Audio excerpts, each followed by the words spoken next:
News America. I'm Anna Cui, coming to you from Las Vegas, Nevada. It is Sunday, the 20th day of June, 2021. Tonight we have updates from our correspondents across North America. Thomas Likeness in Edmonton, Alberta. The Canada-U.S. border remains closed for at least another month. Lori Jarvina in Las Vegas, Nevada. Barrett Jack auctions off celebrity cars at Las Vegas Convention Center.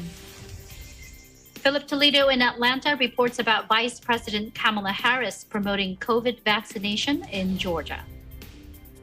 Rose Papaangelis in Washington, D.C. tells us about the district offering new incentives for people who get vaccinated.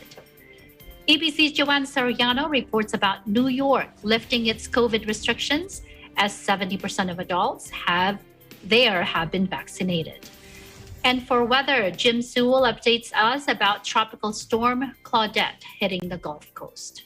For EBC Travel, Eagle News correspondent Nanita Manawas gives us a glimpse of Paris in Texas. Make sure you stay tuned for that. And for our roundtable, today is the official start of the summer season. We will talk about how we are starting it smart. Our coverage begins now. UN Secretary General Antonio Guterres is sworn in for a second term as head of the world body, promising to draw on the lessons of the deadly COVID-19 pandemic. The former Portuguese Prime Minister says as the General Assembly reappointed him for the 2022 to 2026 term, our greatest challenge, and which is at the same time our greatest opportunity, is to use this crisis to turn the tide, pivot towards a world that learns lessons.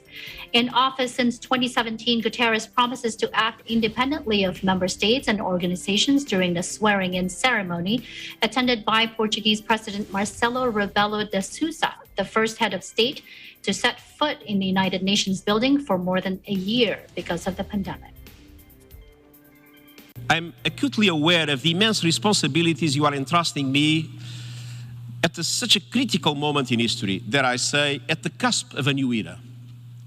We are truly at the crossroads with the consequential choices before us.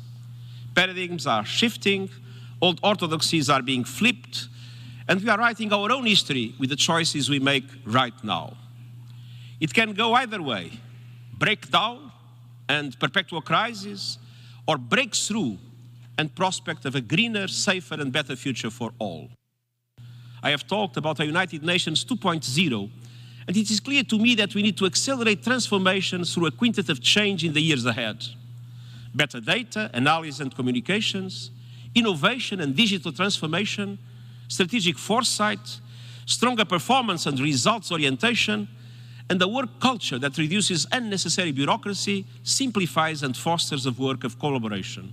We can only meet today's complex challenges successfully with a humble approach, one in which the Secretary-General alone neither has all the answers nor seeks to impose his views, one in which the Secretary-General supports member states and relevant stakeholders to lead the necessary challenges and makes his good offices available, engaging tirelessly, making full use of the unique convening role of the UN, and working as a mediator, a bridge and trust builder, and an honest broker to help find solutions that benefit everyone involved. U.S. Secretary of State Antony Blinken congratulates Guterres, saying his country looked forward to continuing the strong and constructive relationship with the Secretary General. Blinken adds global issues require a collaborative, effective, and results-oriented leader in the United Nations Secretariat, and we have that in Antonio Guterres. The 193-member General Assembly has approved a resolution extending Guterres' 5-year term rather than taking a vote. The UN Secretary Council, at a crucial stage in the nomination process, gives its blessing on June 8 to the reappointment of the 72-year-old who had previously served as UN High Commissioner for Refugees between 2005 and 2015. Meanwhile, a new report from the UN Refugee Agency says despite the coronavirus pandemic, the number of people fleeing war and persecution continued rising last year, with global displacement climbing to over 82 million, double the figure a decade ago. Global displacement figures swelled by around 3 million in 2020 after an already record-breaking year in 2019, leaving a full 1% of humanity uprooted and displaced. High Commissioner Filippo Grandi says internal displacement is a worrying trend, even more difficult than addressing refugee issues because they find themselves in the conflict. In spite of the pandemic, which has obliged all of us to stay at home, to lock down, to be confined, the global trends of forced displacement in 2020 have been higher than in 2019. 3 million people more. We were at 79.5 million in 2019. We're now at 82.5 million for 2020, which means, one, borders have been severely shut down. And crossing borders, especially for refugees, not internally displaced people, but refugees, is a life-saving act. But unfortunately, movement of people has become life-threatening in the COVID context. So we had to manage this complicated contrast and dilemma. The other because addressing issues of internal displacement sometimes is even more difficult than addressing refugee issues because they find themselves in the conflict. Think of Yemen, think of Tigray today, think of Afghanistan, and so this is also a worrying trend that we had observed in past years that has increased. The number of internally displaced people in this report is almost 50 million. So it's a very, and to think that the only response that we can give to that phenomenon is building walls, pushing people back at sea, or telling them that if they want to seek asylum in Europe, they have to do it from a third country. They cannot enter Europe. This is not only profoundly wrong, terribly wrong from the moral and legal point of view, but it is also completely ineffective. That's not the way that. The problem is that if while these troops are present, we don't make the right investments in all aspects of the crisis, when the troops are inevitably pulled back, those symptoms will remain, those causes will remain, and the crisis can start again, which means that after a few years, more troops have to be sent back. This is our concern in Afghanistan for sure. I think in the Sahel, the situation is still more complex and fluid. But back here in the U.S., with marches, music, and speeches, America celebrates Juneteenth, the newly declared federal holiday that marks the end of slavery and which comes a year after George Floyd's murder sparked anti-racism protests. Hundreds of events are held across the country, from New York to Los Angeles, and most notably in Galveston, Texas, the symbolic heart of the Juneteenth commemoration. For on June 19, 1865, it was in that Texas coastal area that the Union Army, victorious after the bitterly fought Civil War, announced to African Americans that even if some in Texas were trying to ignore it, enslaved people were now free. Slavery was formally abolished in December 1865 with the adoption of the 13th Amendment to the U.S. Constitution, but Juneteenth has remained the emblematic date marking the freeing of enslaved Americans. This year's Juneteenth celebrations are all the more celebratory, coming just days after President Joe Biden signs legislation making June 19 a federal holiday, and at a time when pandemic-imposed restrictions on public gatherings are steadily being eased. In Washington, hundreds celebrate on Black Lives Matter Plaza, a section of a main road near the White House, renamed by the city amid the huge anti-racism protests galvanized by Floyd's death. For COVID news, President Joe Biden announces from the White House that the U.S. has reached 300 million vaccine shots administered, but warns that deaths and hospitalizations are rising in areas with low vaccination rates, where the Delta variant could have a serious impact. We will reach the mark of 300 million shots in arms in just 150 days. Let me say that again. 300 million shots in arms in under 150 days. It's an important milestone that just didn't happen on its own or by chance. It took the ingenuity of American scientists, the full capacity of American companies, and the whole of government response. Yesterday, I signed a bill, into law, making Juneteenth a federal holiday. And this weekend, folks in communities across the country are going to be canvassing and hosting events to encourage their families, friends, and neighbors to get vaccinated. The more we close the racial gap in vaccination rates, the more lives we'll save. Deaths and hospitalizations are drastically down in places where people are getting vaccinated.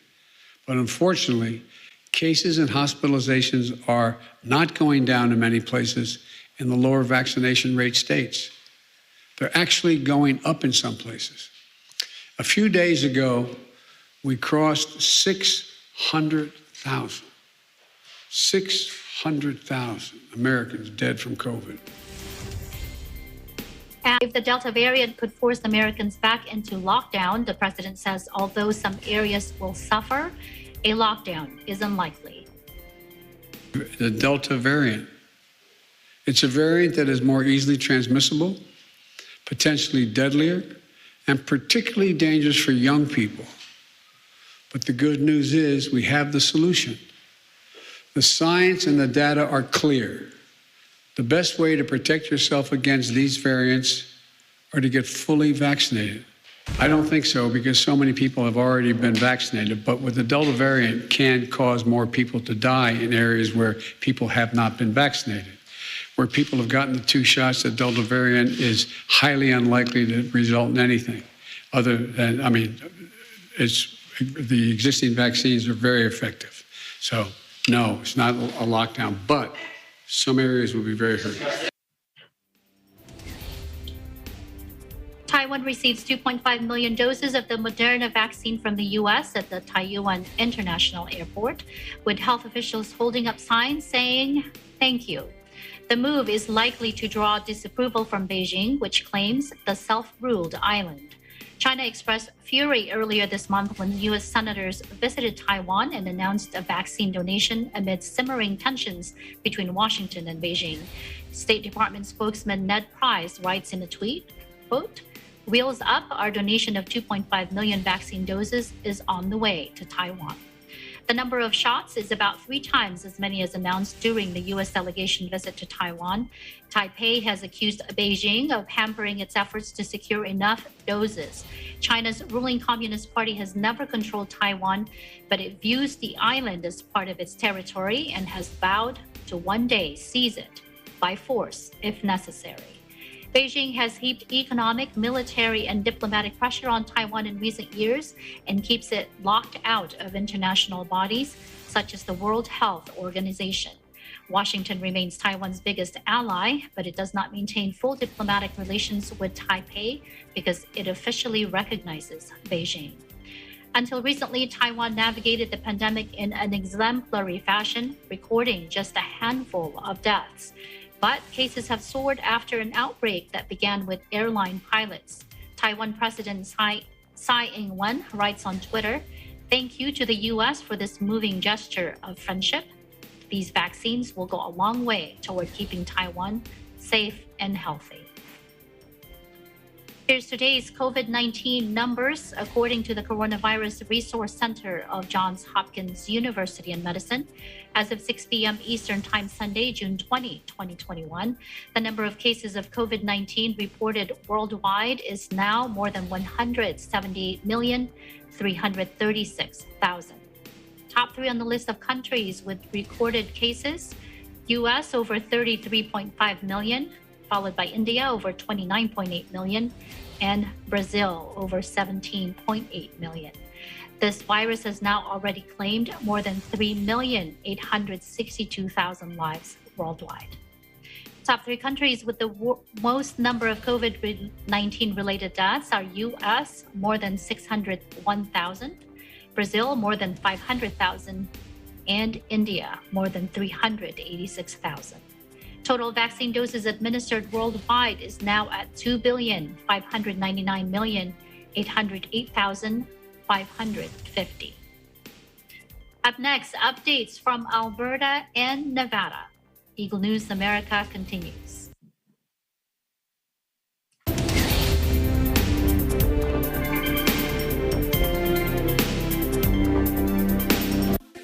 Factual, We have to defeat the virus everywhere.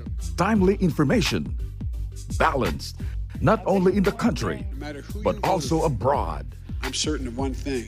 Interviews that people need to know. Watch Agila Pilipinas! A one-hour newscast of reports coming from regional hubs in Luzon, Visayas, and Mindanao. Know the important updates in Asia in ASEAN in Focus.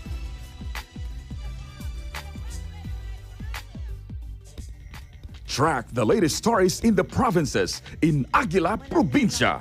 Sa mga taga Iloilo at Antique, mapiyang Tune into Mata ng Agila, the evening primetime news program of Net25. Balanced and objective, Mata ng Agila covers national and international issues, tackles news on business, health, science and technology, entertainment, sports and human interest features, and current events. And Eagle News International On delivers the tonight's latest headlines. global reports, impartial, accessible, and up to date. It brings to fore EBC's rich international scope and access to valuable information streams. Well, thank you to thank our health outdoor Catch these programs on Net25.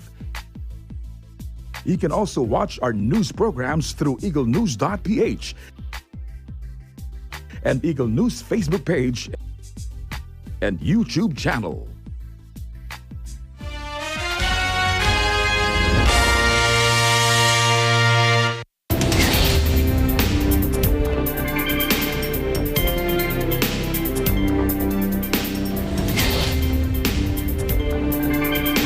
You're watching Eagle News America. I'm Anna Cui in Las Vegas.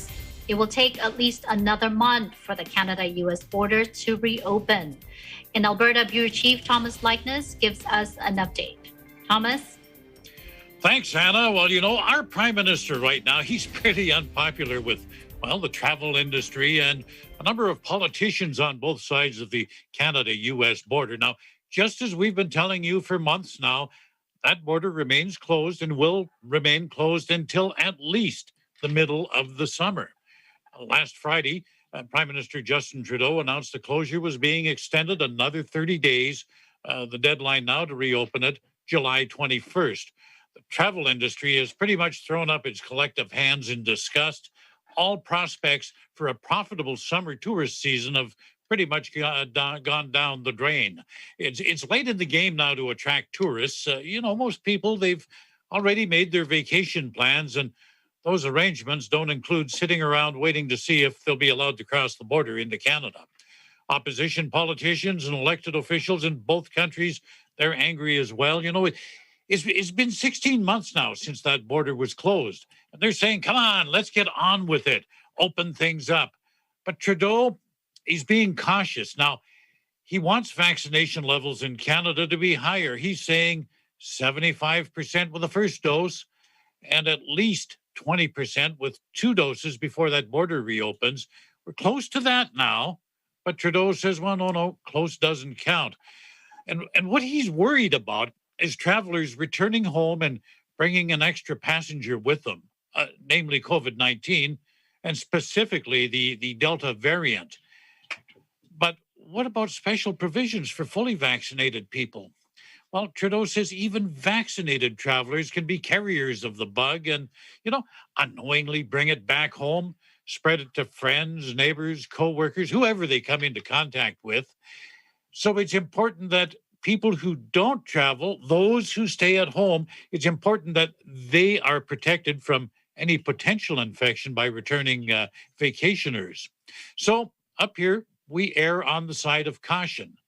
And given how the Delta variant is spreading both here and in other parts of the world, you know, maybe that's a good thing. Now, at his news conference on Friday, Trudeau also talked about vaccine passports. And he says Canada's working on vaccine certification for international travelers. It's expected to be ready in the fall. There's no national registry of immunization, and that's because vaccines fall under healthcare, and healthcare is a provincial responsibility. So before we can set up any kind of a national vaccine passport, all of that data has to be collected from the provinces. But Trudeau says it's inevitable that proof of immunization is going to be required down the road for people going abroad. And Trudeau says developing that passport is going to be no easy task. He says it's going to require a lot of international cooperation, a lot of negotiations if that passport is to be usable. In Edmonton, Canada, Thomas High Likeness, Eagle News. We live in interesting times. Back to you, Anna. Mentioned that the vaccine passports. And on that issue, I heard some problems arose for some Canadians wanting to attend large events in the U.S. Can you tell us what happened there? Yeah, are you a Bruce Springsteen fan? Sure. Okay, well, the first case came to light last week in New York City. Springsteen on Broadway concert is a big event, and to get tickets, fans had to prove they were fully vaccinated for 14 days before they can attend. Organizers were using the New York State guidelines. Those guidelines said fully immunized meant you received an FDA-approved vaccine, namely Pfizer, Moderna, or Johnson & Johnson. You've approved 3 vaccines down there. Now, up here in Canada, we've approved a 4th, and thousands of people have been immunized with it. It's the AstraZeneca formula. AstraZeneca, again, not FDA approved. Therefore, these folks were not recognized as being fully vaccinated. This just caused a huge uproar when word of that leaked. We carried a story on our website as well with Eagle. Lots of people up here in Canada venting about it on talk radio. Well, the venue quickly amended its guidelines. Now, what they're reading now is any vaccine approved by the World Health Organization as well as the FDA is acceptable. So for now, the problem's been solved. Anna? Wow. That would really be a problem, right? Because there's no national registration for vaccine, not yet. So things like that will arise if different areas have make up their own rules. But you say the problem has been solved for now. What does that mean, Thomas? Well, we've got one venue that changed its guidelines, but there's other venues in the state still following the original. People who want to, for example, go to the Saturday Night Live taping, they only accept people who've been immunized with an FDA vaccine. It's still kind of the Wild West out there. Many states down there don't have any guidelines. And there's nothing to stop me if I owned a private theater somewhere to decide what rules I would like to impose. And then there's the global situation. We talked about vaccine passports in my report. That's coming. But when we look at what we're dealing with, we've got several different countries in the world. We're looking at immunizations from several different viewpoints. People view things differently. So things might not be so easy to work out. Oh, and then we've got to throw something else in the mix, politics. And don't think for a moment they're not going to come into play. And, there's all kinds of factors. For example, is everybody going to accept China's vaccine? What about the Russian vaccine? Is that acceptable? And what about countries who say, I don't want the WHO dictating what's happening in my borders.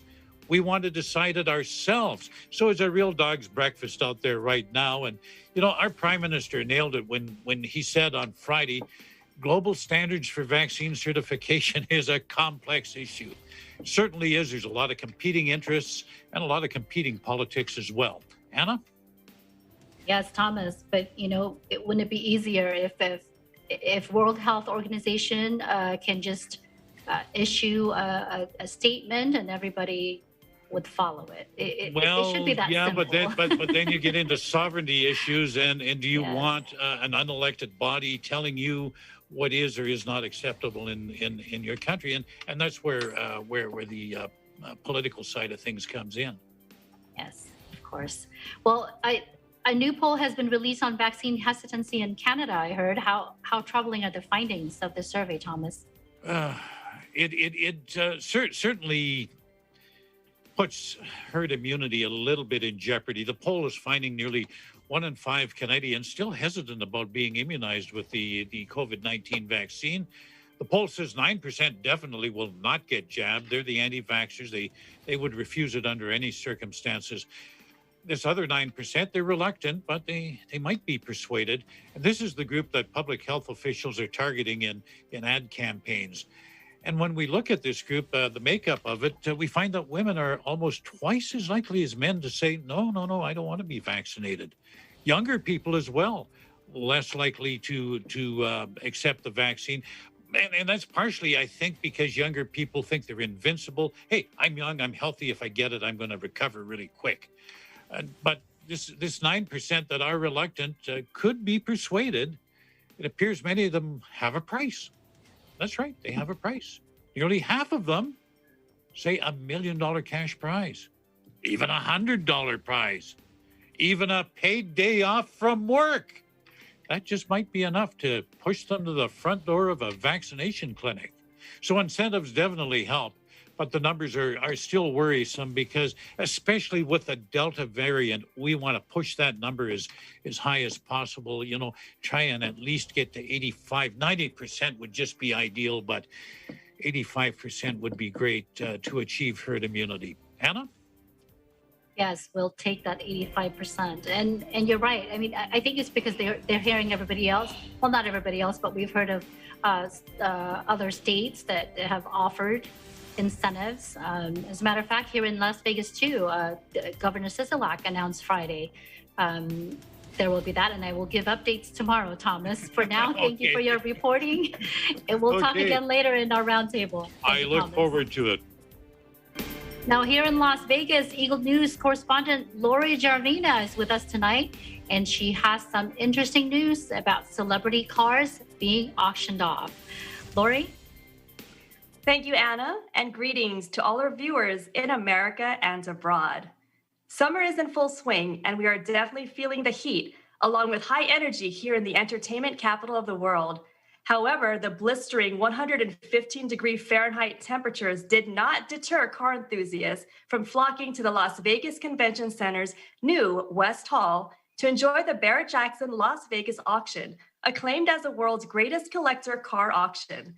This event marks the second large gathering at the new Las Vegas Convention Center facility following World of Concrete just over a week ago. Excitement was in the air as the first thing auction goers heard were race cars zipping around a small track, doing 0 to 60 in seconds and taking impossibly tight turns around corners and doing impressive drifting moves that expert drivers made look easy. Just outdoors from the auction, attendees could take what they called Dodge thrill rides or Chevrolet hot laps with professional drivers in performance vehicles. Let's take a look.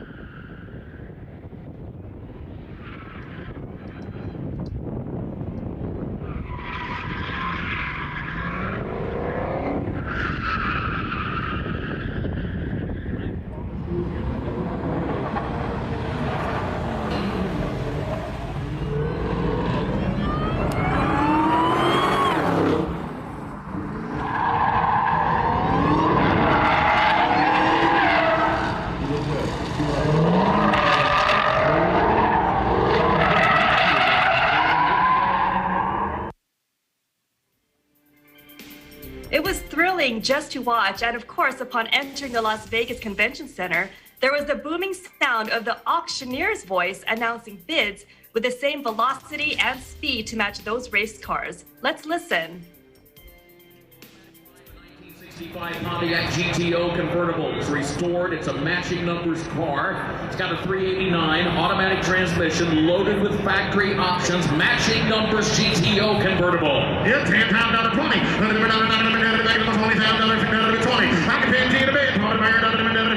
$20.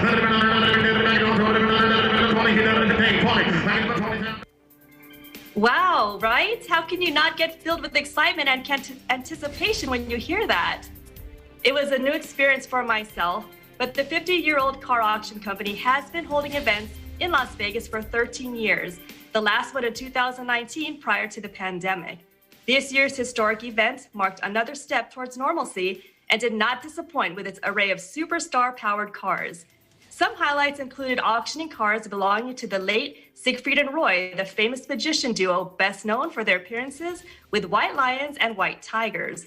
Their 2011 Mercedes-Benz SLS AMG Gullwing Coupe sold for $198,000, and their 1994 Rolls-Royce convertible sold for over $117,000. Another famous car auction was a recreation of the Ghostbusters Ectomobile. A 1959 Cadillac Superior hearse sold for $220,000. The attention to detail on this was impressive. Now, my favorite one was made famous from the popular cartoon Scooby-Doo, none other than the groovy mystery machine van. I may have taken several selfies with that one. But likely, the most talked about car with star power was the bright orange 1994 Toyota Supra, used in 2 films from the Fast and Furious franchise, driven by late actor Paul Walker. It sold for a record price of $550,000. The company expected about 1,500 car bidders and 45,000 total visitors during this 3-day event. Nevada Governor Steve Sisolak also made an appearance, showing his enthusiasm for the activity and praising the Raiders for their auctioning of a charity car to raise money for an autism foundation. The community of Las Vegas, along with visitors alike, showed up in force, and it was evident that everyone was in high spirits and already looking forward to the next one. Currently, it is sunny with high temperatures in the 3 digits at 111 degrees Fahrenheit or approximately 44 degrees Celsius. In Las Vegas, Nevada, Lori Jarvina, Eagle News. We live in interesting times. Back to you, Anna. Thank you, Lori. I was waiting to see if I was going to see you step out one of those out of those drifting cars. It was very exciting and thrilling to watch, but no, I didn't step into one of them. Now, you mentioned your favorite was the Scooby-Doo van, the Mystery Machine. What else did you like about the event?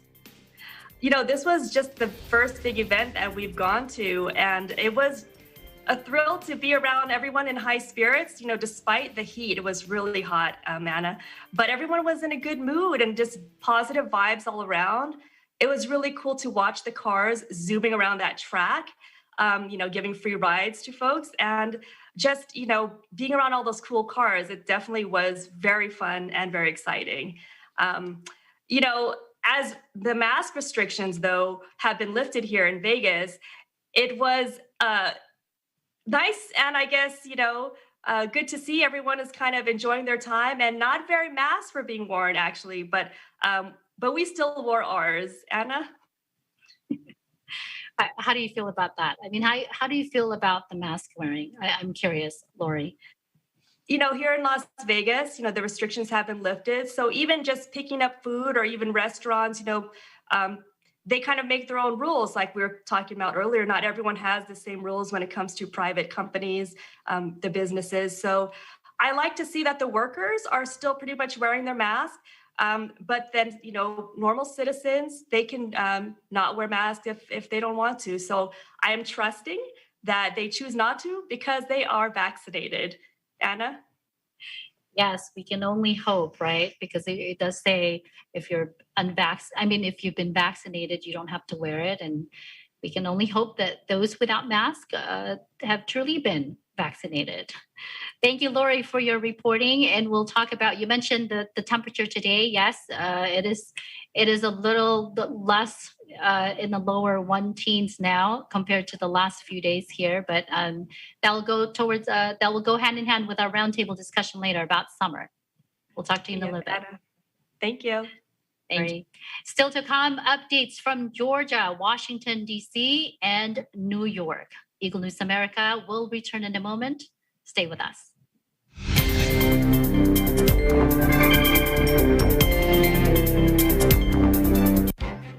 Events happen around us all the time, in our community, in our country, around the world.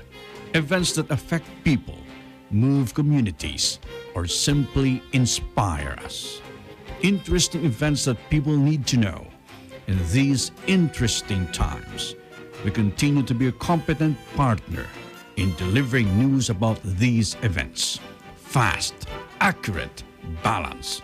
Eagle News, because we live in interesting times.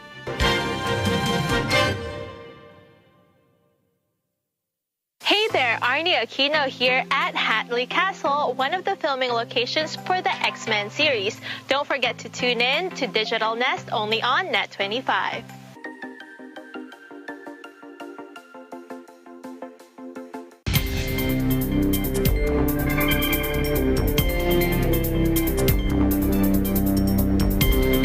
This is Eagle News America and Anna Cui in Las Vegas. COVID-19 vaccine information dissemination continues across the country as top officials led by the president promote getting that jab. In Georgia, Vice President Kamala Harris touts vaccine efficacy as she encourages Americans to get vaccinated. In Atlanta, Bureau Chief Philip Toledo reports. Thanks. Late last week, U.S. Vice President Kamala Harris visited Atlanta to help encourage people to receive the COVID-19 vaccine. Speaking to students at the Clark Atlanta University, the vice president was quoted as saying, "Getting vaccinated is about building the power of community. Getting vaccinated is about building the power of our country. And we can do this, Georgia. I know we can do this." Her message focused on the vaccine being safe, effective, and free. Harris's visit coincided with the White House release that 300 million shots have been administered in 150 days, leaving the virus in retreat. However, Georgia is lagging behind the national average in vaccination. Only 37% of Georgians are fully vaccinated, compared to the national average of about 45.4%. The least vaccinated groups have been reported as people of color and white Republican men. While the vice president was joined by Democratic leaders such as Senators Warnock and Ossoff and the Atlanta mayor Keisha Lance Bottoms, state Republicans, on the other hand, criticized Harris on social media.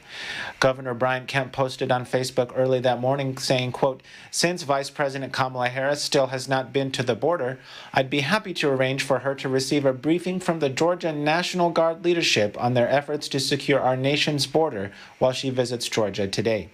The governor also posted on the day leading up to the VP's visit of accomplishments of the state in regards to vaccine administration. He cited 4.45 million Georgians having received at least one dose, which, just as a point of reference, the state dashboard data on Saturday showed a number a little bit less than that. 80% of Georgia seniors aged 65 and above have at least one dose. And finally, since the peak in January, cases and hospitalizations are down over 90%. From a case perspective, the state has passed the 900,000 mark of cases since the beginning of the pandemic. New case levels are low, but still present. In Atlanta, Georgia, Philip Toledo, Eagle News. We live in interesting times. Back to you. Thank you, Philip. In related news, in the nation's capital, new and very exciting incentives are being offered to those who get their COVID vaccination. To tell us more about it, Eagle News correspondent Rose Papaangelis files this report. Thank you. As part of the third Washington, D.C. COVID-19 Community Core Day of Action, Mayor Muriel Bowser announces new incentives for district residents who get vaccinated. Every week for the next 4 weeks, D.C. residents 18 and older and get their first or only dose of the COVID-19 vaccine at the Rice Demonstration Center, Anacostia High School, or Ron Brown High School can enter into a drawing to win the following: a 2021 Ford Escape Sport SE Hybrid and a 2021 Jeep Wrangler Sahara Unlimited. One winner will be drawn each week. $5,000 for groceries to cover approximately a year of free groceries. 2 winners will be drawn each week. A year of free Metro bus and train. There will be multiple winners drawn each week. The full drawing rules and drawing schedule will be posted on coronavirus.dc.gov/incentives in the coming days. DC residents who are 12 and older and get their first COVID-19 vaccine dose at these 3 select sites will also receive a $51 Visa gift card. Gift cards will be offered through Saturday, July 17. While anyone can get vaccinated at district vaccination sites, the gift cards are only available to district residents. Residents between the ages of 12 and 17 must be accompanied by a guardian. Residents will receive the gift card after getting their shot. The mayor's office reminds residents that they can find the closest available vaccination location at vaccines.gov or by texting their zip code to GetVax 438829 in English or Vacuna 822862 in Spanish. Again, a COVID-19 vaccine is free. Residents who are unable to leave home to get vaccinated can still call 1-855-363-0333 to make an appointment for a free at-home vaccination. Residents, visitors, and workers are reminded that the safest way to enjoy all DC has to offer is by getting vaccinated. Currently, it is 91 degrees Fahrenheit or 33 degrees Celsius here in the nation's capital. In Washington, D.C., Rose Papa Angeles, Eagle News. We live in interesting times. Back to you. Thank you, Rose. In New York, the state moves forward by lifting COVID-19 health restrictions upon reaching 70% of its adult residents getting their COVID vaccination. Bureau Chief Joanne Blanco Soriano has more on this story. COVID-19 restrictions were lifted on Tuesday, June 15th, when 70% of New Yorkers aged 18 and older received the first dose of their vaccination series. State health and industry guidelines are now optional for retail, food services, offices, gyms and fitness centers, amusement and family entertainment, hair salons, barbershops, and personal care services, among other commercial settings. What does 70% mean? It means that we can now return to life as we know it. The state mandates that have proven right and correct and brought us through this pandemic are relaxed as of today, effective immediately. So all the state mandated restrictions are lifted on commercial, social settings, sports and recreation, construction, manufacturing, retail, buildings, all across the board. We can get back to living and businesses can open because the state mandates are gone. Social gathering restrictions, the capacity restrictions, the health screenings, the cleaning and disinfecting protocols, that is now voluntary and it's up to individuals and places, but the mandates are gone. Masks are still required for unvaccinated individuals. Furthermore, the state's health guidelines continue to be in effect for large-scale indoor event venues, pre-K to grade 12 schools, public transit, homeless shelters, correctional facilities, nursing homes, and healthcare settings per CDC guidelines. In celebration of this achievement, 13 landmarks across New York State were lit blue and gold. In addition, firework displays were held at 10 sites across the state. Over 60,000 vaccine doses were administered over the last 24 hours, bringing the vaccination rate to 70.9%. Currently, the statewide 7-day average positivity rate is 0.38%, a record low for 23 consecutive days. In New York, Joanne Soriano, Eagle News. We live in interesting times. Thank you, Joanne. Up next, weather, travel, and today's roundtable about starting our summer smart. Eagle News America continues.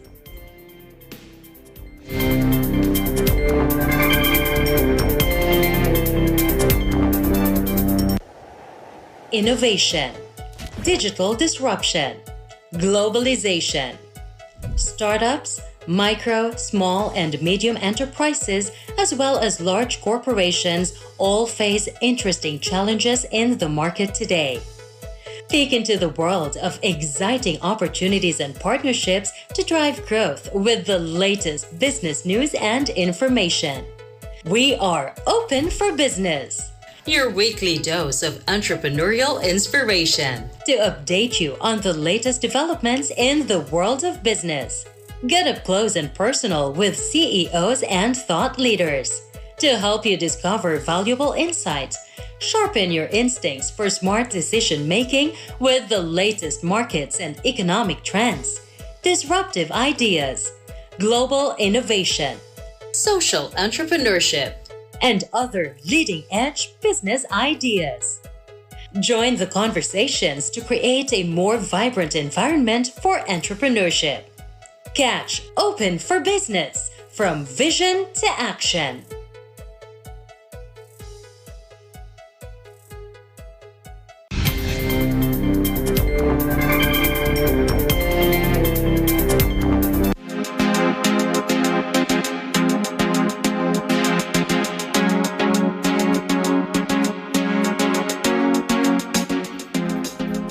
Welcome back. I'm Anna Cui in Las Vegas. This is Eagle News America. A tragic weekend in South Alabama. Tropical Storm Claudette to blame. A multi-vehicle accident on a slick interstate highway has left 13 people dead, 8 of them children. The accident happened Saturday when a van hydroplaned on the West Road. 8 of the dead are children from a youth home. They ranged in age from 4 to 17. And with more on Tropical Storm Claudette, EBC's Jim Sewell with the details. Here in Pensacola, Florida, we're feeling the last remnants of Tropical Storm Claudette, which made landfall in the early morning hours along the U.S. Gulf Coast. With only 19 days into the 2021 Atlantic hurricane season, the third named storm of the season is bringing heavy rains and flooding to the coastal states, including Louisiana, Mississippi, Alabama, and Florida. Here in Pensacola, there are reports of minor flooding, but it seems that we were spared from any major damage. Earlier this morning, the storm pummeled the cities of New Orleans, Louisiana, and Gulfport, Mississippi, with 3 to 5 inches of rain and maximum sustained winds of 45 miles per hour. Flooding in Louisiana began overnight Friday and continues into Saturday, with reports of high water across roads and stranded vehicles. Louisiana Governor John Bel Edwards has issued a state of emergency.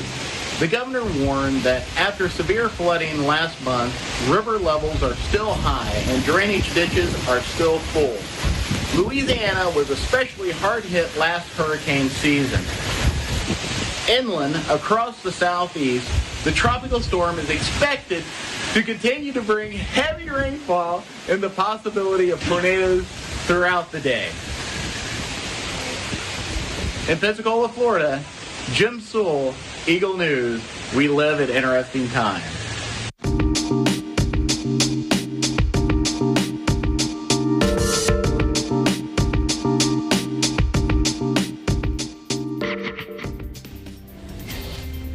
Thank you, Jim, for your report.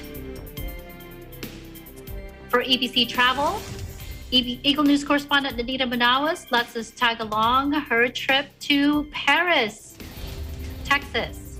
Not the Paris you thought. And to show us some city highlights, here's Nanita. Take a look. Today we're here in Paris, Texas, where the Lone Star State has its own unique replica of the Eiffel Tower, donned with a cowboy hat. The Eiffel Tower replica in Paris, Texas, is one of the city's most popular landmarks. In 1993, Paris, Tennessee, and Paris, Texas built their own replica of the Eiffel Tower. In a competitive spirit, Paris, Texas pushed the height of their Parisian Tower replica to a few extra feet by adding a large red cowboy hat to the tip of the tower in 1998. At 65 feet, it is just less than 1/10 of the original Eiffel Tower.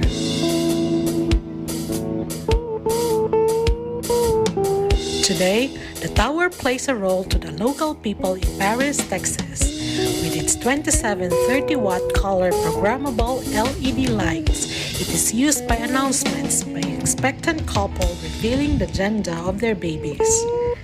Pink for girls or blue for boys. The city of Paris, Texas has other places of attraction, such as the Red River Valley Veterans Memorial, located next to the Eiffel Tower replica. This memorial honors veterans who have served in the military and also those who are currently serving. The centerpiece is the Ring of Honor, with granite walls etched with names of all soldiers, men and women alike, from Red River, Delta, Fannin, and Lamar in Texas and Choctaw in Oklahoma, who died in the combat zone in service of the country. The conflict wall contains information from the Texas Revolution up to the present war with global war on terror. The empty walls are allocated for depictions of future conflicts. The Red River Valley Veterans Memorial is a reminder that freedom is not free. Located in the historic district of Paris is the Bywaters Park. Here you will see a 1931 Corinthian peristyle and a memorial to victims of the tornado that hit Paris, Texas in 1982. The Sambal Maxi House is a historic house built in the high Victorian Italianate style. It showcases original family furnishings that give insight into the lives of a local prominent family that bore witness to Reconstruction era's challenging legacy. In 1916, the city of Paris, Texas was hit by a devastating fire that resulted to the town needing to be rebuilt. Today, Paris downtown abounds with post-Victorian architecture and a plaza which serves as the community's place to meet, a place where families and friends gather for picnics. The focal point of the plaza is the Culbertson Fountain. According to the city's website, this Italian marble fountain was meant to commemorate the city's rebirth after the fire in 1916. It took 3 years to assemble the fountain. My name is Claudia Hall, and I'm a new resident in Paris, Texas. I moved here the end of January 2021 from Kansas City, Missouri. I've lived all over the states, and Paris was exactly what I was looking for. It's a very unique, small town. The people here are so friendly. I mean, I was looking for a place when you walk into a business and they open the door for you, and you know, I'm loving it here. It's very charming, and the people here are also friendly. It's a beautiful, beautiful town. I would advise anyone out there to consider Paris as a place of residency. It's just beautiful. I am so happy. I am so very happy. In Paris, Texas, I'm Renita Manawis. Eagle News will live in interesting times.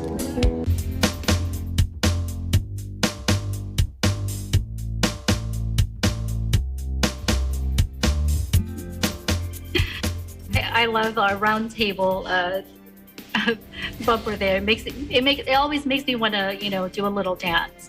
Well, June 20 is the official start of the summer season. Although here in Las Vegas, it feels like it started about 2 weeks ago. As you heard Lori earlier said, it's about 111 degrees Fahrenheit right now. And for those of you who have been fully vaccinated, I'm sure a lot are looking forward to this summer. So let's ask our Thomas and Lori here tonight. Let's start with, if you had one, what are your summer family tradition? Thomas? No real tradition. Mine was always work when I was younger, because that was your time off from university. So you got a good summer job. I guess mine personally would be the music of summer, summertime and the living is easy. Well, that was George Gershwin, but there was a lot of great summer music in the 60s and 70s. Just really upbeat, light stuff. Love to sit in the backyard, read a book, and have that playing in the back. I've got to actually get this flash drive filled up with my summer playlist. I think I'll do that as soon as we get off the show. Anna. Thanks, Thomas. Although, you can't really relate to the summer heat right now since you're, sitting at, close to 60 degrees Fahrenheit out there right now? We're actually about 72 degrees Fahrenheit, 22 degrees Celsius, and the sun is shining here. This is my favorite season. No doubt about it. I love summer. Love summer. All right. Well, what about you, Lori? Any summer family tradition? So for family tradition, possibly it's just, wherever we're living at that moment, because we've moved around a lot, being a military family, is to try to go out and see sites that we may not have had a chance to do, during the year. So summertime is always something for the kids, trying to make memories. And so being here in Vegas, hopefully, we're planning to go to San Diego, try to see family there. It's been hard during these times, but I think we're ready, and I think we're excited to do that this summer. Yes, they say summer you get to take a break and catch up with things that you weren't able to do. But like you mentioned, you and Thomas mentioned, that's more for the younger ones, right? That are going to have a summer break from school. Now I know last year we all didn't get to do much last summer. Any plans for this summer, Thomas? I think we're going to do some day trips. We're going to save our vacation, our lengthier vacation for later in the year. This is the time of year I like to stay in Canada because the weather is nice. I prefer to take my vacations in the winter. My wife, of course, lives out in the garden now until the fall. She's into what I call extreme gardening. That's gardening every hour that you possibly can. She's out there right now, I think. And so that's pretty much the summer here. Like I say, I like to sit in the backyard, read a book. What's really great is on a nice summer morning is having breakfast in the backyard on the patio. That sounds so nice. That's nice, Thomas. I'm wondering, how hot does it get there in your part of Canada? We will have maybe 2 weeks total of the 30 to 35 degree range, but that's about it where we're at. And it's not even worth getting air conditioning in your house. Just a simple desk fan kind of takes care of things, because your air you're only going to use maybe 2 weeks of the year. And what we do in the summertime, if it was really hot, is we just sleep in the basement. It's much cooler down here. We've got rooms down here, so that's very nice. A lot of people defeat the heat here. Well, maybe next year, we'll get to visit Canada in the summer. You are welcome. Just let me know so I can get that welcome mat dusted off. And you the border will be reopened. All right. Yes, definitely by that time, right? What about you, Lori? Any summer plans with the family? You kind of already mentioned San Diego. Any other plans? So when, Thomas mentioned day trips, it's a little bit more of a drive to get out to San Diego from here. So it's more like a weekend trip, probably. But I would love to visit Canada one of these days. That would be awesome. Anna, before we go, I want to hear what your plans are for the summer. Well, I wish I could say that I'm making big plans, but just like you, it's continue with work and saving my time from work for later this year. So I'm staying put for the summer. Probably take a day trip also to San Diego. As a matter of fact, we're planning that in the next couple of weeks here. Now, but here we have a few more seconds to go. Any smart tips for the summer, Thomas? Stay hydrated and keep cool, especially you folks down there. Thank you. Yes. Lori? I would say hydrated and ice cream. Those are my smart tips. Oh, yeah. Ice cream is health food. Ice cream. And well, I saw that, during summer when the temperatures are really hot, you can save money by save energy by doing laundry later at night, or saving gas by it's smarter to do to fill up your gas tank later in the afternoon. So those are my summer smart tips. Well, thank you, Thomas and Lori, for sharing all of that with us tonight in our roundtable. And you know which group of people who can really use the summer break? Yes, you guessed it right. It's our frontline workers, first responders, and essential workers. We can't end our program without giving them, again, a much-deserved round of applause.